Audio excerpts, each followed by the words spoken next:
Welcome, ladies and gentlemen, to our first installation of Conspiracy Corner. My name is Doc Marquis, Vice President of Productions here at Southwest Prophecy Ministry. I'm going to be teaching you folks about an interesting conspiracy, if you would, that's going on at the Smithsonian Institution in Washington, D.C. Now, I'm sure we all know about the Smithsonian Institution. As I said, it's in Washington, D.C., and it was founded by John Smithson. Now, it was created with the sole purpose of spreading knowledge. Today, the institution itself has a recorded 142 exhibits located in 16 parks and museums throughout Washington, D.C. However, for all of its much lauded goals and such, it seems the Smithsonian Institution is failing in one particular area. Now, if the Smithsonian Institute is fulfilling its goal of, spreading knowledge, then why is it there appears to be a conspiracy of silence, if you would, going on within its hallowed halls?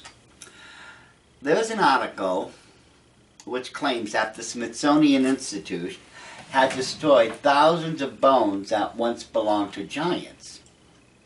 And I'm going to show you that article right now. The article, which, let me tell you right now, ladies and gentlemen, it's not real. This article is not real.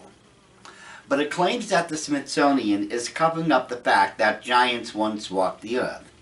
The reason for this so-called cover-up is so that evolution could become the mainstream explanation of how we came into existence instead of divine creation as recorded in the Holy Scriptures.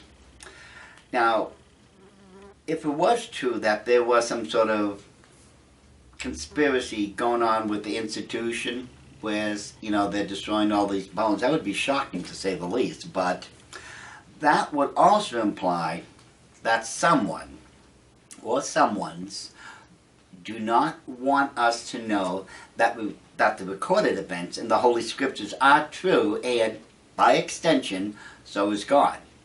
And by further extension, if God's written word, the Holy Bible, is true about the giants, then the Bible must be true about everything. Now, let's admit it, this would certainly upset the apple cart of the Illuminati. Now, what I have found to be true thus far is that many bones of the remains of the ancient giants had been shipped to the Smithsonian Institution, but they never made it there. And this isn't just a one-time event. I've found that many, many times, trucks, vans, and other things that supposedly were bringing these remains of the ancient giants to the Smithsonian, they just never made it. No one knows what happens. Now, while it is true that there are giant bones here, here in the United States of America, they are not on display. There are other nations, however, throughout the world that do display the bones of giants, and evidence can be found where you would least expect to look. Recorded in the Bible was the event when Moses sent in the 12 spies into the ancient land of Canaan to, survey the area, see what they may be up against. Now, to the spies, Joshua and Caleb had this to report once they came back. They spent, I believe it was 40 days checking out Canaan, and they came back, they gave a very positive report. As a matter of fact, recorded in Numbers 13:30, Caleb reported, "Let us go up at once and possess it, for we are able to overcome it." Now he, of course, is referring to the land of Canaan. But the first 10 spies, when they came back and gave him their reports, in Numbers 13:32 it says, "And they brought up an evil report." In verse 33 it picks up, "And the spies tell us, and we were in our own sight as grasshoppers, and so we were in their sights." He's referring to the giants now. Now, if we go by the biblical measurement of giants. They range average anywhere from 9.5 feet to 40 feet in height.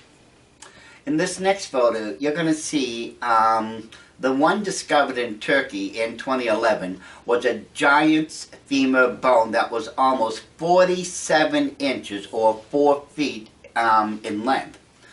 Going by well-established medical science now, that giant to whom the femur bone had once belonged to stood somewhere around 15 to 16 feet in height. The biblical giant, known as Goliath, he would have been somewhere around 9.5 feet tall, which would put him on the short end of giants.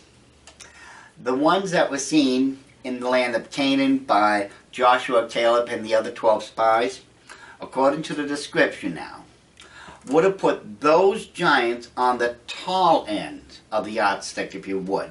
I'm guessing by what I've read, somewhere around 35 to 40 feet in height, because the spies reported that in comparison to those giants, they were as, tiny grasshoppers. So those giants had to have been well on the large, the tall end of the giant scale, if you would. Now, giants also would have left behind, if you would, because of their enormous size, massive weapons. I mean talking, obviously gigantic weapons that you and I could not normally wield. Now, when you look at these stone axes, they were found in a lake in the Kalahari Desert in Africa. Using the man's hand in this photo, the last axe head appears to be around 4 times longer than the man's hand. Since the average length of a hand, I should say, is around 7.5 inches, that would make the length of that particular axe head around 30 inches. Now that's just about 2.5 feet long. These kind of axe heads were single-headed tools or weapons. I should say single-handed tools or weapons. No normal human being would make such a large thing for themselves because they could not properly wield it. However, a giant would feel very comfortable with, wielding a tool that was, the head that was about this long. Now, in this next photo, these giant double-headed axes were found in Sumer on display in the Baghdad Museum in Iraq.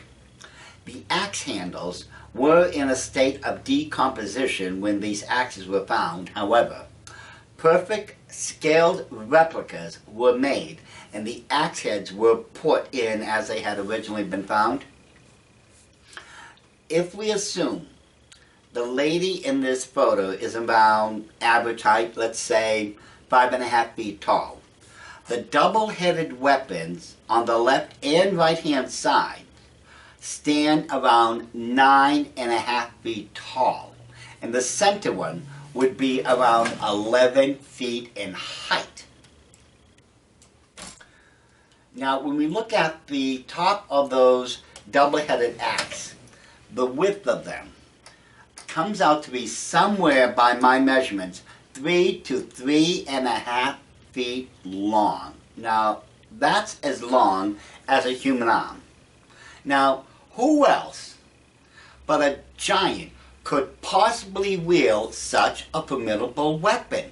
We're talking something, by what we saw in this photo, that stood anywhere from 11 to 12 feet tall with a double-headed axe head that was as long as my arm. I mean, who could possibly pick it up aside from a giant? I mean, you and I wouldn't make something like that for us. That would be insane. Now, when we look at this next photo, this is a map of the ancient land of Canaan. Now, Canaan is a vast area. Now, when you think about it for a second, I can't help but think to myself, why did God want Canaan, of all places, for his children to inhabit? Now granted, Canaan needed to be emptied of all the giants if God's chosen people were to inhabit it and live safely and prosperously, but why Canaan of all places? In Micah chapter 5 verse 2 it reads, "But thou Bethlehem Ephratah, though thou be little among the thousands of Judah, yet out of thee shall he come forth unto me, that is to be ruler in Israel, whose going forth have been from of old, from everlasting." So wherever this person is, he's always been. Obviously, you and I recognize this to be Jesus Christ.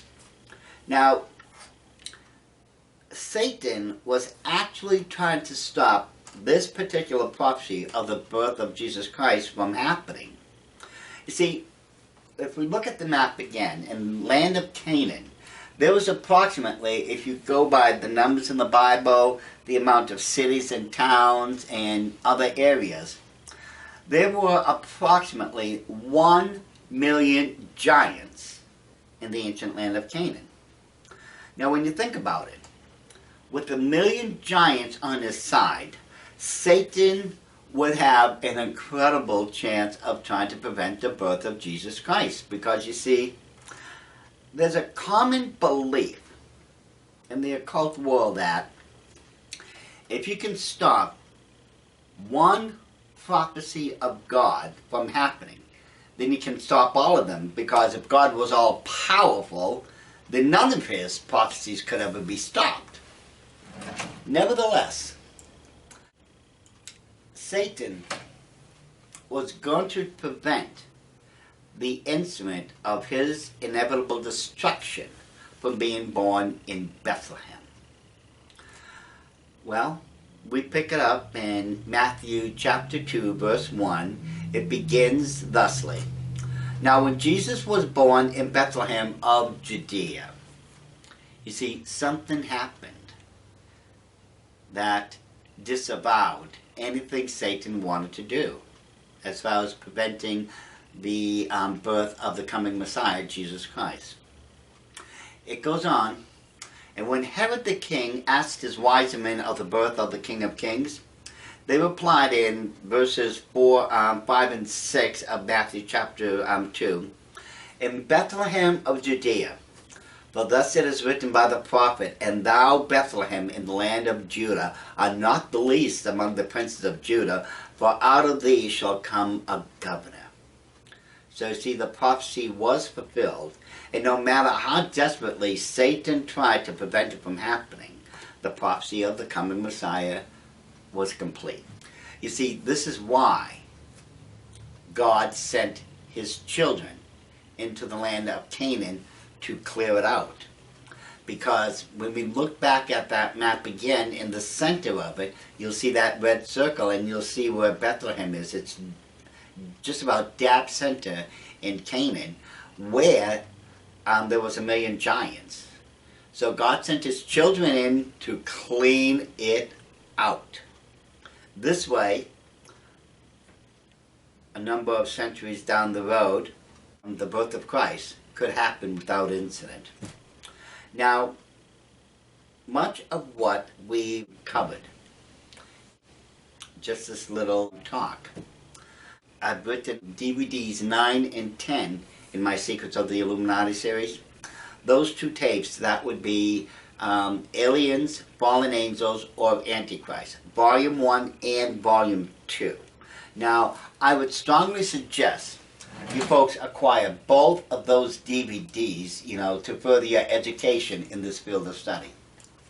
Now, in our next installment of Conspiracy Corner, we shall continue our studies by going beyond the northernmost border of Canaan and examine what was going on there, and then, vicariously, take a trip to England and other places around the world in our search for ancient giants. Until then, take care everyone, and God keep you.